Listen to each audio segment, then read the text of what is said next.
welcome to FinTedu's webinar on e-invoicing insights. I am Anu, co-founder of FinTedu. In terms of agenda for today, we'll be covering e-invoicing adoption and developments by Diana. Diana is a partner at Leva Analytics and specializes in e-invoicing and cybersecurity services. And she has worked with Thomson Reuters for over 10 years. For the second part, we have key takeaways from e-invoicing implementation in Saudi Arabia. This topic will be covered by Manish Bansal and Saad Mohammed Iqbal from Deloitte. Manish is a director at Deloitte Middle East and he specializes in indirect taxation with over a decade of experience. Saad is a senior tax manager at Deloitte with over 10 years of experience and he specializes in e-invoicing implementation and tax advisory. Before we start, I would like to briefly share about what FinTedu is and how we can help you. Yes, so FinTedu is a technology-driven education company that empowers tax, finance, accounting, and compliance professionals in the Middle East. At FinTedu, you can access tax laws, you can access double tax treaties, articles, industry news, e-invoicing content. In addition to this, you can also enroll for KSA certified courses on corporate tax, VAT, AML, transfer pricing, etc. We also have e-learning courses on finance, Excel, IFRS, customs, and excise. You can connect with us on LinkedIn, Twitter, YouTube. We'll be sharing the links in the chat box. So this is all about FinTedu. Coming back to e-invoicing, for the first topic, I would like to invite Diana. As an introduction, and thank you for the introduction, Anu. I'm invoicing advisor from Legal Analytics, and we are advising governments as well as businesses in adoption of electronic invoicing in the region. So in Legal Analytics, we became the first invoicing advisor in open paper in December 2023. So I'm going to touch base on where did electronic invoicing start, give a background of the electronic invoices, the changes, the achievements as well, and the reason why we really need to be proactive when it comes to adoption of electronic invoicing. So electronic invoicing started in Latin America. Basically, the pioneers in electronic invoicing is Mexico, Brazil, Chile, and Colombia 10 years ago implemented electronic invoicing. The main purpose of adoption of electronic invoicing was really to modernize the tax administrations. They wanted to be more proactive. They wanted to have more increased revenue and compliance as well. We've seen the trend in Latin America, where in Peru, Brazil, and Mexico, the introduction of electronic invoicing really is becoming a huge trend. It's not only one project, it's a process. It's a process where the electronic invoicing will evolve over the years. We've seen a lot of developments in Mexico, for example. After 20 years of implementation of electronic invoicing, the tax administration there already provide a pre-filed tax returns, not only for indirect tax for VAT, but also for corporate tax, personal tax, and payroll. In the case in Colombia, the adoption of electronic invoicing was 10 years ago, and it very much advanced, where it's clearest model. Every single transaction, every single event that happened during the operational model is approved and verified by the tax administration. And the reason why is because the tax administration wants to take high quality of data to be able to use it in the future. As of now, in Colombia, the electronic invoicing is not only for tax purpose, but also is used for factoring. So we can negotiate the electronic invoicing in the market. There's currently in Latin America more than 10,000 million of electronic documents has been exchanged over all these years. We can see that the main trend in Latin America being the pioneers, the implementation of electronic invoicing for one country to another country is not the same. And the reason why is because the systems are different, because they can use a specific standard, which normally is XML, but they adopt to the local market. And this is the case for most of the countries.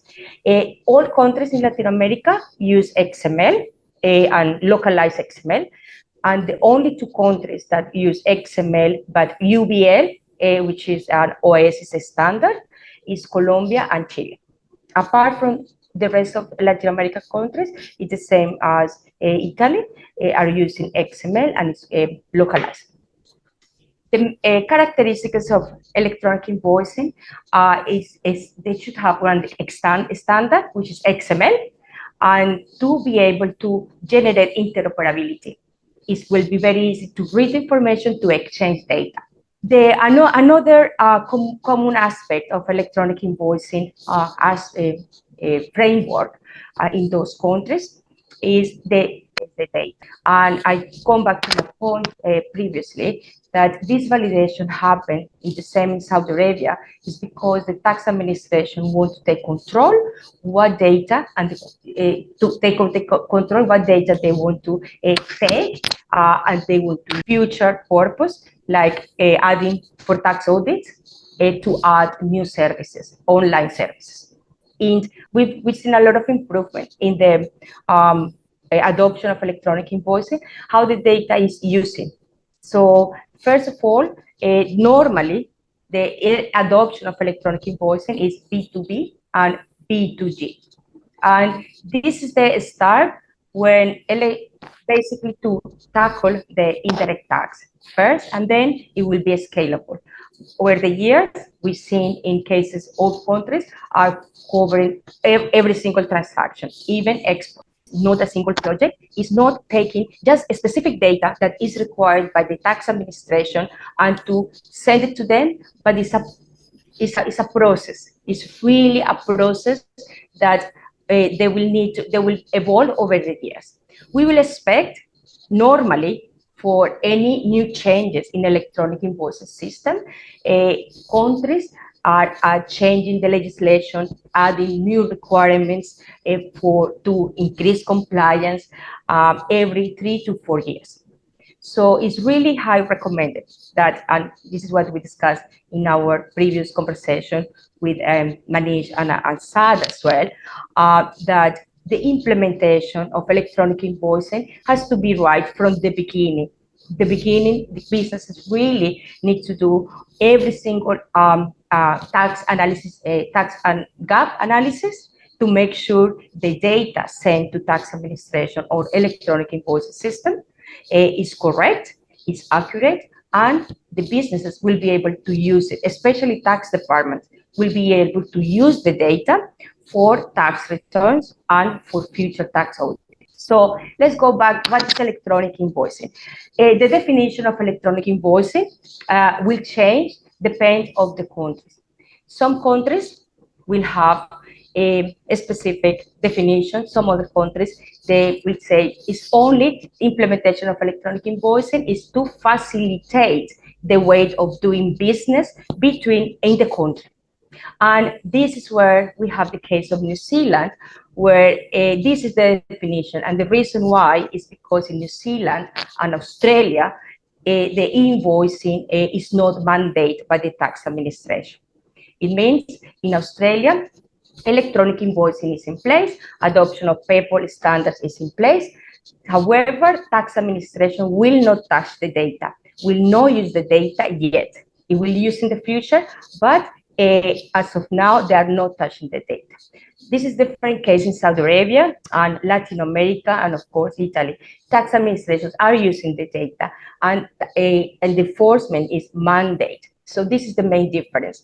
Electronic invoicing, the consequences and the usage of invoice will not change as of now. But the only thing is electronic invoicing is one specific format, a standard format will facilitate interoperability in the country and between businesses. Normally, it's XML.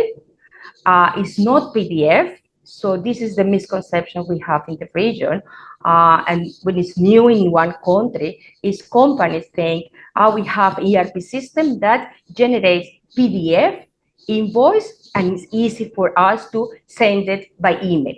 So in reality, it's not PDF, is not electronic invoice. It's not a copy of any invoice, a document, a photo. Basically, electronic invoice is at the XML. So there are some countries that have a specification. Saudi Arabia, for example, it has is allowed to have PDF with embedded XML, and the reason is because businesses will still need to have a physical representation of the electronic invoice to be able to use and see what is in the invoice and can read it. But in reality, when tax administration comes to the tax audit, they will not ask for the PDF. They will ask for the electronic invoice file, which is archived in a specific requirements. And I think Manoj and Saad will can talk about this later in the case in Saudi Arabia. So this is something that's to be clear and to avoid confusion when it comes to electronic invoicing adoption in the UAE. As an example, we have this is a PDF. It contains all data. This is the schema. The schema may change from country to country. It depends on the requirements. But as I said, countries normally they adopt and customize their XML based on their local requirements. For example, in some countries, for B2C transactions, they need to use a specific document, which is some of the countries that will call equivalent document to tax invoice. It's not a tax invoice, but it's equivalent.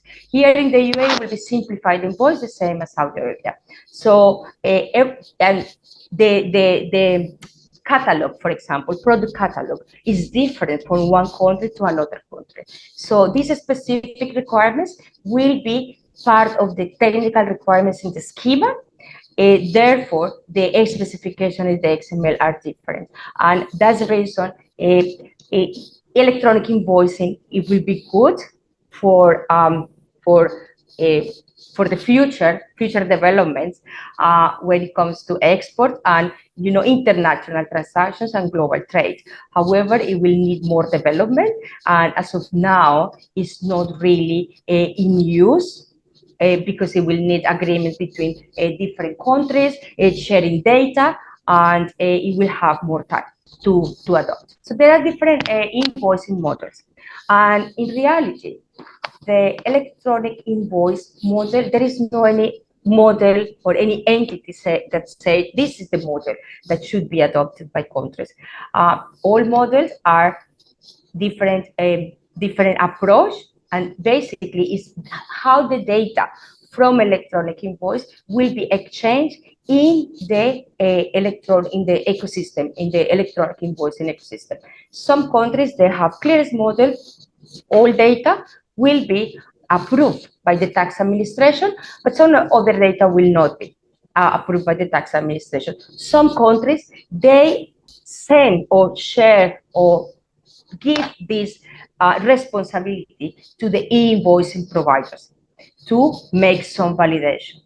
And after, tax administration will add more validations to be able the data is clean enough and to be able to use it in the future for future developments, for tax audits, for refunds, for automation of tax returns.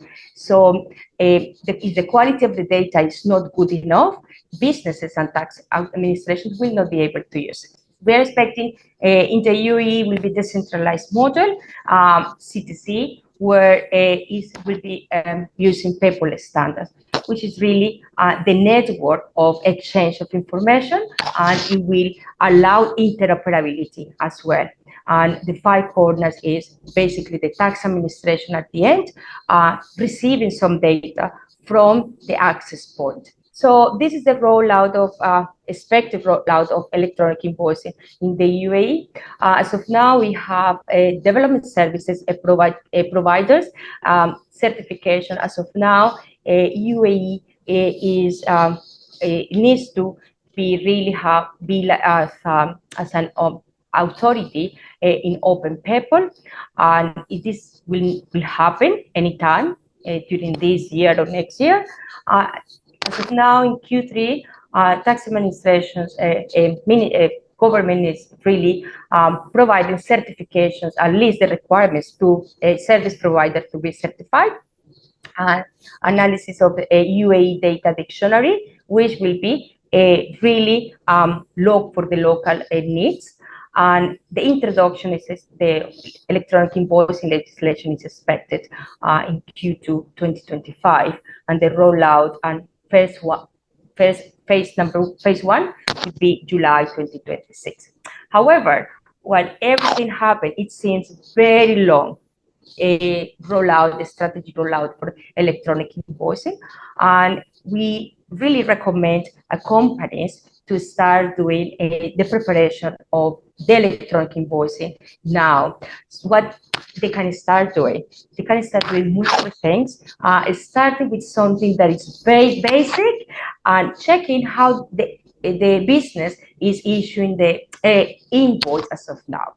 The invoice really needs to show the real economic activity or transaction. So, and we discussed recently what happened in my personal experience when I bought a product online.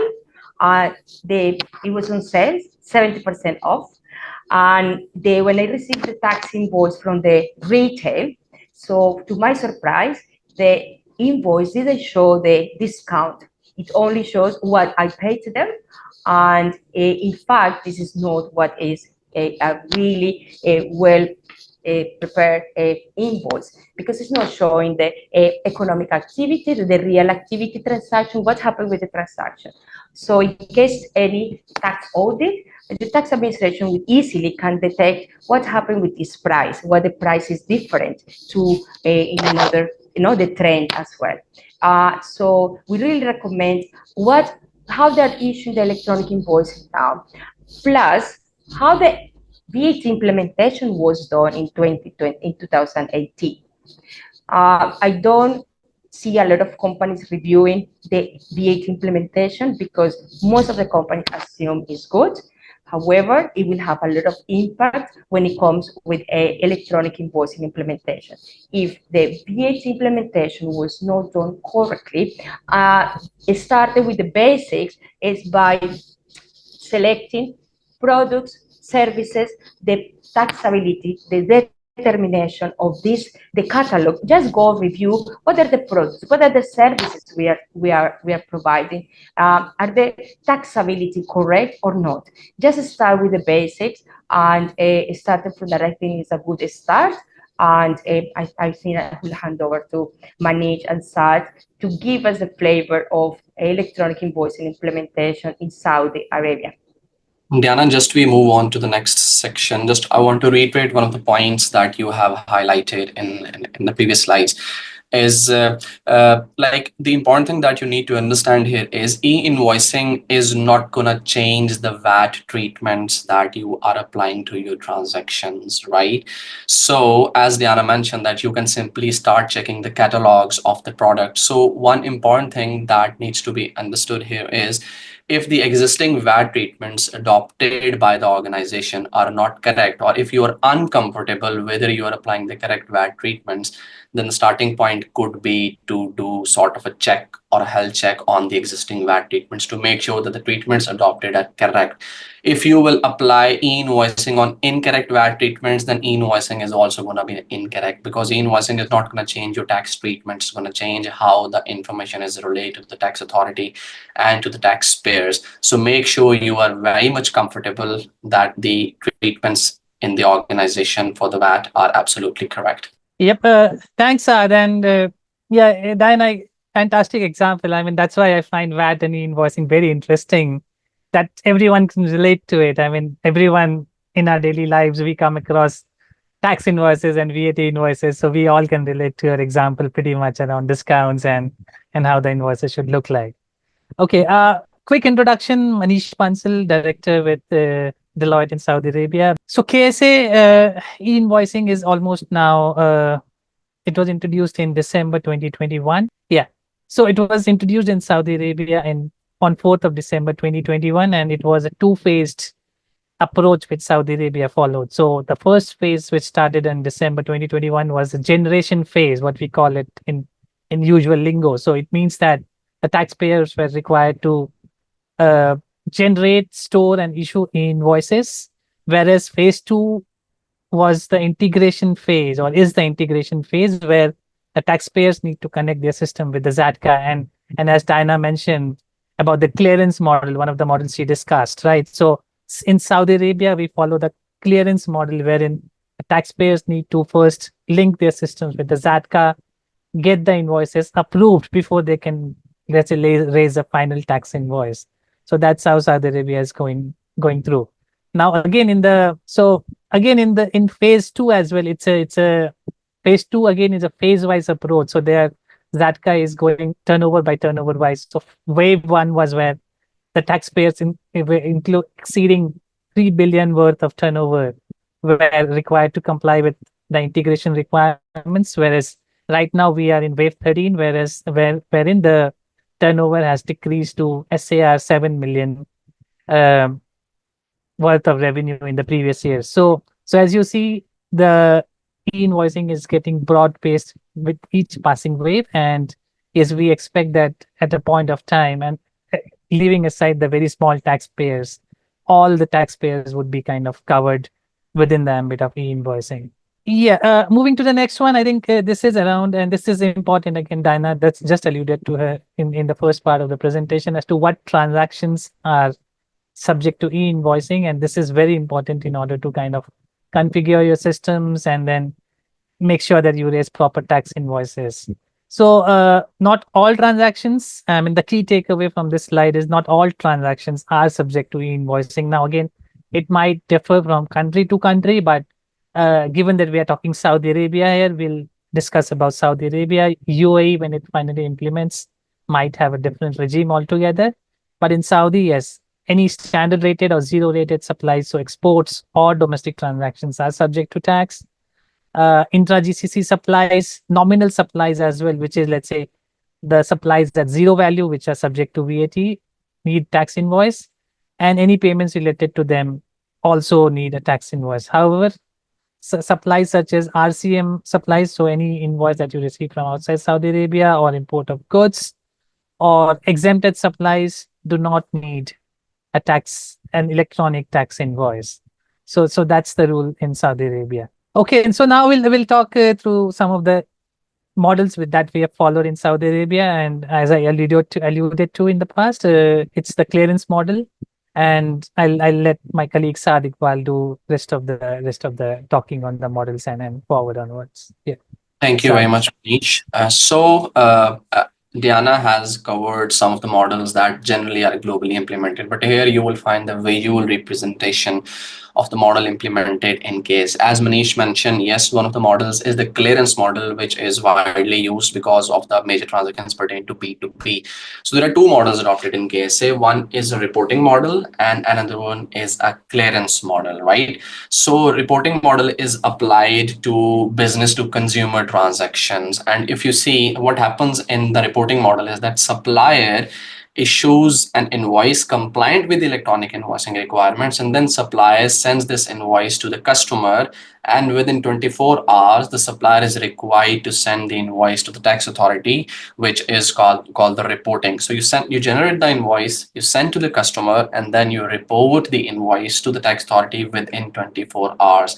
That's why it's called a reporting model. And if you go to the next slide, we will see the clearance model, which is applicable on the business to business transactions and business to government transactions, which is the major chunk of the transactions. What happens in this model is that supplier generates the electronic invoice, again, as per the requirements of electronic invoicing legislation. And then supplier first sends the invoice to the tax authority. Tax authority applies certain checks, and if these checks are passed, then then the tax authority clears the invoice and sends it back to the supplier. And supplier can only send the invoice to the customer after clearance has been done by the tax authority. That's why it's called a clearance model, and it's a real-time model. You generate the invoice, it immediately sends to the tax authority, and after clearance, you can send to your customer. It's clearance because it requires clearance first, and then you can send it to the tax authority. So these are the two models adopted in Saudi Arabia. So this is a very important section, right? The general perception, sometimes, like in many cases, I have seen, what is the general perception that electronic invoicing is an IT project, right? IT is going to upgrade the system, and then our organization is capable to issue electronic invoices, and boom, we are good to go, right? But practically, this is not how it happens. With e-invoicing, there are so many other areas which also get impacted. You can see, many areas that get impacted. If we see the vendor and customer communication, for example, right? So as Manish mentioned, e-invoicing is implemented in waves. So even today, if we see, some taxpayers are subject to integration phase and some are not subject to the integration phase. How a customer would know that the supplier is subject to the integration phase or not? So for that purposes, the communication between vendors and customers is very important. They need to set an expectation what type of invoices the suppliers would be sending and what type of invoice the customer should expect from the suppliers, instead of just going vaguely. Transactions identification, the second circle that you see here, transactions identification is very important. It's going to be the initial work that needs to be done for the invoicing to identify which transactions are subject to invoicing. It's not that every transaction happening in an organization is subject to invoicing. It's not like that. So identification is going to be the key element to apply e-invoicing on only those transactions that are subject to the e-invoicing. Change management is always crucial. So many things are going to change with e-invoicing. The internal process in the organization is going to change. How you generate the invoice, what is the internal process of approving the invoice. For example, right prior to invoicing, a person can send invoice to the customer once it's generated, but after e-invoicing, the person has to wait for the clearance from the tax authority and only send the cleared invoices. This requires a process change, right? The layout and everything of invoices needs to change. So change management is going to be critical, and it requires change not in just the tax function but other departments of the organization as well. If we see the master data, this is another very crucial aspect. What I understand, Arabic language is not something must in UAE, but it is in Saudi Arabia. But master data applies to both UAE and the KSA and everywhere, I would say, right? So prior to e-invoicing, the data points that taxpayer has to manage are they are not very well defined. But e-invoicing defines what data points, and what I mean, if I give you one example, for example, prior to invoicing, there was no specific information what information of the customer's address needs to be maintained. But invoicing pinpoints all the details that has to be present. For example, the street number, street name, district, province, and a lot of other information. Many organizations don't have that information in place in the master data, right? But now this information would be required, slightly different in UAE, but additional information would be required. For larger organization, believe me, this is a very cumbersome process to gather that information, to verify that information, and update the master data. If you don't have that information in your master data, you cannot issue the electronic invoice, and that can hamper the operations. In cash flow, if you talk about the cash flow impact, it has twofold impact, I would say. The first is definitely invoicing projects has its own associated costs to implement the invoicing project. So make sure that the budgeting is done on the right manner, the budgets are approved for these projects. And second cash flow impact is that, for example, if an organization fails to comply with the invoicing in a timely manner, then the invoices issued by that organization can be rejected by the customers. They may deny to make the payment of the invoices, and that can have a huge cash flow impact on the organization. It can even hamper the operations of the organization. Before I go to the next points, Diana, Manish, if you want to add anything, Diana, if you want to touch base on the change management or any other aspect before I go to the next points. Thank you, Sad. So basically, based in my experience, and as well doing some implementations by electronic invoicing systems in Saudi Arabia. Electronic invoicing is a very disruptive change, actually. And the reason why is because it's a new way of doing business, new way of how tax administration will work in the future. The tax administration after invoicing implementation will not be just the old tax administration that you used to see, that only the tax auditors will work from 9 to 5 p.m. and after that they will not be able to issue any tax requirements. So this way of working will change dramatically after invoicing implementation, because the data, they will receive the data in real time, 24 hours. So basically, they will have 24/7 the job. They will just highlight, any discrepancy that is in the invoice. So first of all, it's a disruptive. It's, as I said from in the beginning, is not a project alone. It's a process that will evolve over time. At the beginning, companies and some transactions will be excluded, and this is the trend that happened in long time ago in implementations in other jurisdictions.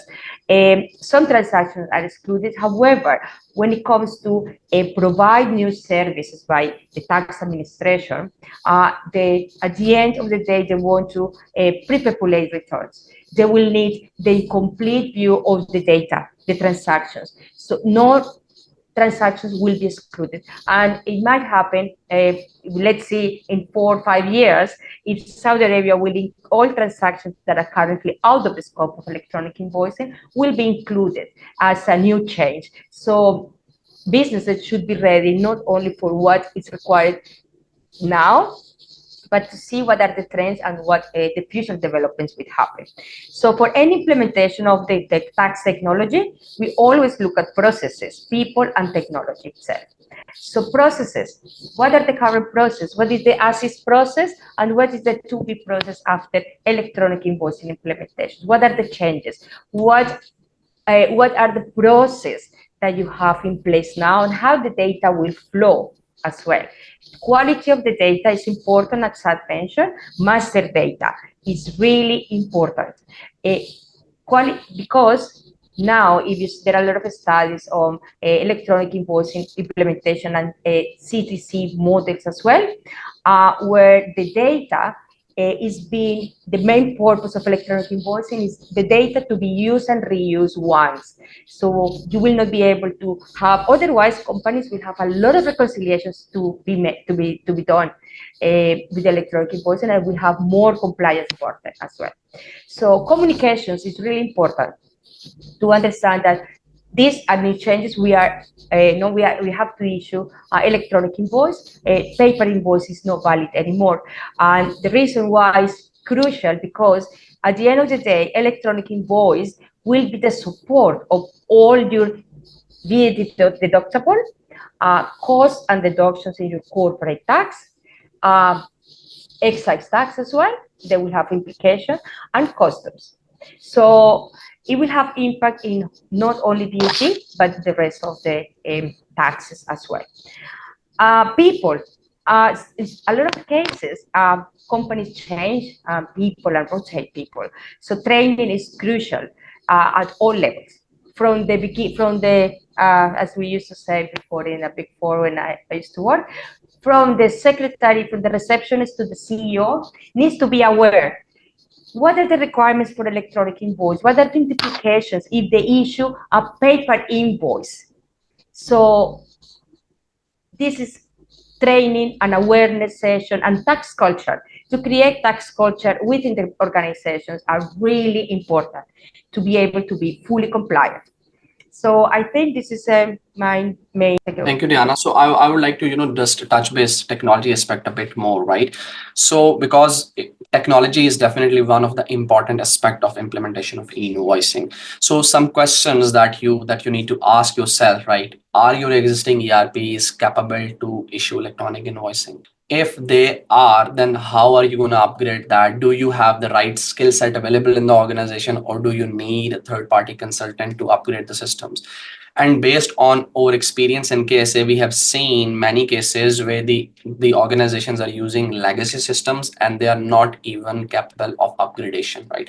In that case, they need to replace the systems, which requires a lot of time, cost, and support within and outside of the organization. And if the systems are not capable to upgradation, you can either replace the system, or you can use third-party solutions providers as well. In KSA, yes, third-party solutions are also available who can help you implement the e-invoicing if your systems are not capable. But then again, you have to be very careful to choose the right solution provider to make sure that they are compliant. So technology is very important aspect, and you make sure you have done the right assessment in a timely manner to make sure that the right technology exists in the organization. I think just let me add something here, Sad. Yeah. I think we are getting warm this conversation. We are excited because I live this in real experience, in real life as well. And this is where in Saudi Arabia, some of the organizations, and this is one example I have, normally invoicing providers is a third party. Businesses will share the data with a third party, but at the end of the day, the responsible of the data is the business. The business who is sharing this data with a third party. Some of the businesses in Saudi, when it was the time of implementation, they expected the service provider to do all this impact assessment, to tell them what they need to do internally. Some of the businesses, they brought the marketing to see the brand if in the invoice was correct. But for electronic invoice, for the XML, we don't really need the branding. It's more in the representation, but was fine. The system in that case was legacy systems. The impact assessment was not done previously. Normally, and this is in my experience implemented solutions, for electronic invoicing, it will take approximately from 4 to 6 months to implement if the data is right. If some of the business invoicing provider will say, I will implement the solution in 2 weeks. How? If the data, if they have everything ready, but in my experience and being more conservative, from 4 to 6 months. However, in this case, integration with the legacy and still was able to to comply and send the data to SARCA.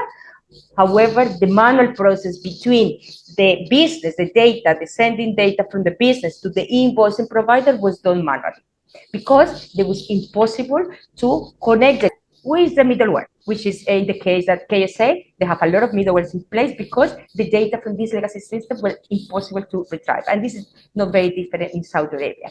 In that case, the project that it could 6 months, it was delayed by 1 more year. So that's the reason impact assessment is really important to be done in advance to make sure. I know everyone in UAE is busy with corporate tax implementation. However, don't forget about the impact assessment and systems for before implementing electronic invoicing, because you will be very busy reading electronic invoicing legislation, technical requirements, which are sometimes a little bit complex, people standards as well. So let's start with the basics, what we discussed before, and I think this is a good point to start with. Thank you, Diana. So coming back to the next point of the archiving, right? So because in e-invoicing, the real-time information is being sent to the tax authority. Sometimes the impression of the taxpayer is that as they have sent all the information to the tax authority, whenever they want, they can ask the tax authority to have that information.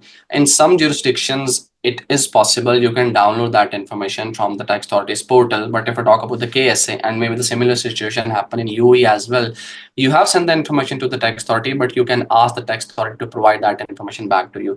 So you need to make sure you have your own archivals in place, and archiving methodologies and details are also available in the invoicing legislation to comply with that as well, right? So, and the last point that I would like to cover in that slide is the contracts, right? So all the points points that we have been discussing, make sure that these points are agreed with your stakeholders, your customers and the suppliers in the contractual term. For example, if you receive a non-compliant tax invoice, who is going to be the responsible? Who has the responsibility to intimate that supplier is subject to the integration phase, right? So these things needs to form in the contractual terms so that there is no gap and between the tax. But Manish, you want to say something? I see you have one minute to your mic. Yeah, I think contracting is very important, and especially, I mean, given that, let's say if you receive a non-compliant invoice and you overlook that, and ultimately what happens is, when an audit happens, the tax authority denies you the input VAT. You are required to reverse the input VAT. You will face the consequences in terms of, let's say, additional payment of tax plus penalties. So you should have appropriate indemnity clauses in the contracts as well, that the supplier is responsible to provide you a valid tax invoice. And if he does not do that, then he has to hold you harmless for any damages that you suffer due to non-compliant invoices. Yeah. And one more thing as well that I would like to add here. And yes, everything is around the data from electronic invoicing, but there are some aspects that it needs to be reviewed as well, even it's not in the invoicing legislation. And that is, for example, the tax registration. So, and this is very, very, very important to consider as well when you are looking at the master data. Tax registration, because this is where the taxpayer this is going to be alive, right, in the tax administration. So for transactions B2B, it's really important to see, is my tax registration number correct? It does exist actually or not? In some of the jurisdictions, businesses can validate the tax registration number with the tax administration database. In some of the jurisdictions, they have to do it by their own. So this is a really important aspect that you will not find it in any electronic invoicing, in any electronic invoicing legislation, but you need to do it. Thank you, Diana, Manish. So just to wrap up, now you have a better visibility that it's not an IT project. It involves so many other departments and functions in the organization as well. If we talk about the challenges on e-invoicing, definitely there are a lot of challenges, but some of the key challenges that you see here is an ever-changing tax environment, right? Legislation is not static, it keeps on changing, and sometimes a change in legislation may require a change in system as well. You need to change the layout of the invoicing as well. It can be challenging for the organization, especially for those who doesn't have the right skill set, technology skill set and available in the organization. Integration issues, we have touched based on that. If you have a legacy systems, integration can be a very painful process, and you might end up not being able to integrate at all and might need to go to other options. Security and privacy, yeah, as many information is being digitalized with the e-invoicing, so security and privacy is definitely a big concern to protect the data so that it doesn't go into the wrong hands. So it's also very important to have right security checks available in the organization. Standardization, it's we touch based on this one that different taxpayers may fall into the different phase of e-invoicing, or some taxpayers may be subject to invoicing and some are not. So having a standardization is challenging until everyone in a country becomes subject to the e-invoicing. User adoption, yeah, we have experienced, the resistance to change, and I'm sure everyone at some level must have experienced that, right? So that's why training and convincing the users can be challenging, especially in the large organization where there are so many different departments exist, and some departments do not have any have a little information about the taxes. Technological constraints, we have covered that. Cost of implementation is also we discussed in the previous slides, right? Implementation has its own costs, and if implementation is not done in the right manner or in the timely manner, then the cost in terms of penalties and fines can also be a huge cost. So it's better to spend on the right time rather than paying fine penalties to the tax authorities, which is of no use if you ask me. So the next slide, if we see, Manish, Diana, I would like to have your input on that as well. In this slide is, we are with e-invoicing, taxpayers sending enormous amount of information to the tax authorities, and that information can be used not only for the VAT, but for so many other purposes as well. You're sending information, don't expect that this information is just, to do the compliance for your VAT returns. It can be used for so many other purposes, right? With that information, they can identify the tax returns that you will submit, whether they are in line with the real-time information that you have been sending throughout the period to the tax authorities. They can use that information to see whether your withholding tax is being compliant, to just analyze your overseas transactions, right?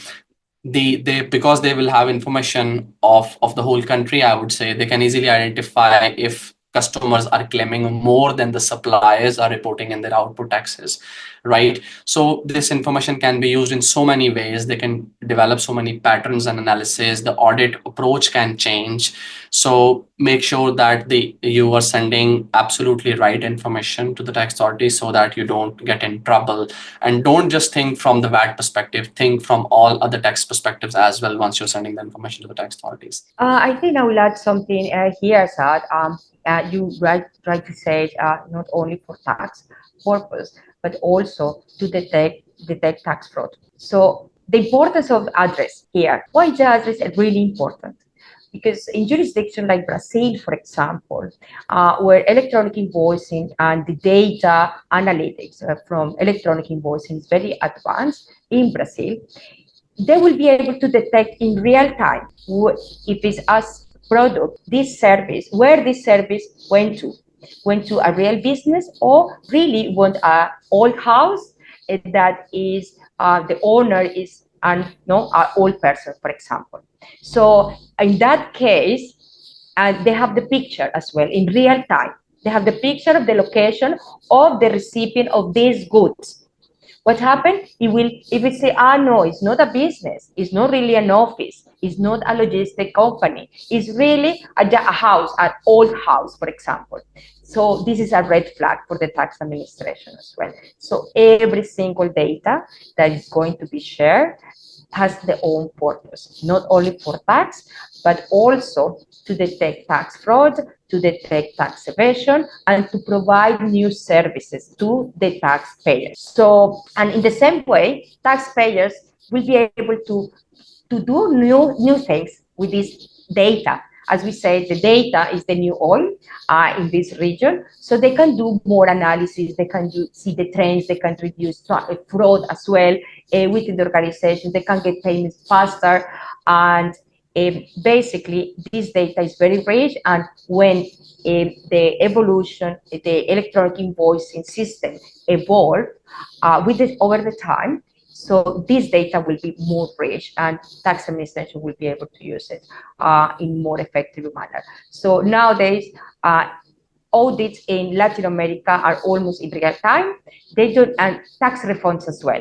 Refunds that before took around a year and a half. Now it reduces at 4 days. And in advanced jurisdictions like Mexico, Brazil, or Chile, where nowadays the pre-population of VAT return, 94% of businesses receive the VAT, the tax return, with no objection, because the data and the quality of the data, the checks done by the tax administration are very high, that 90% of the businesses, as of now, they don't do tax returns. They receive the tax return and they don't have any objection, because it matches with what they have in the ERP system. It will take some time, for sure, but this is the future. Yeah, probably just one last point to add from my side is, yeah, in the middle of, I mean, as you and Diana both have mentioned, right? It calls for a coordinated approach. It impacts both customs, VAT, corporate taxes, and within corporate taxes, I think one of the key area is transfer pricing as well, which we should not forget, because again, the taxpayers will be having so much of data. They can very well kind of do a sectoral analysis on what the prices are in a particular sector or in a particular industry. So if our prices are not within the arm's length, they can very well kind of get to know in advance without even conducting an audit on you. So that's also a very important area to consider in this context. So yeah, that's what that's my couple of cents here, I would say. E-invoicing, as we say, is it's a process in itself. It's not, let's say, just one uh just let's say an end to itself. It's a process in itself, and it has many folds impact, and it does take time. So time is of essence here. Though let's not think that we are in 2024 and invoicing in UAE might come in 26, so we have enough time. So we need to manage our time accordingly and start preparing from day zero, from today itself. And I guess the fact that you are attending this webinar starts your preparations in a way. And as Tina mentioned, data is the new oil. So with data, you can do many things. The tax authorities can do many things. So we need to ensure that the data, whatever is data, is passing through our systems and passing to the tax authority is absolutely correct in all respect.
before we start, I would like to briefly share about what FintEdu is and how we can help you.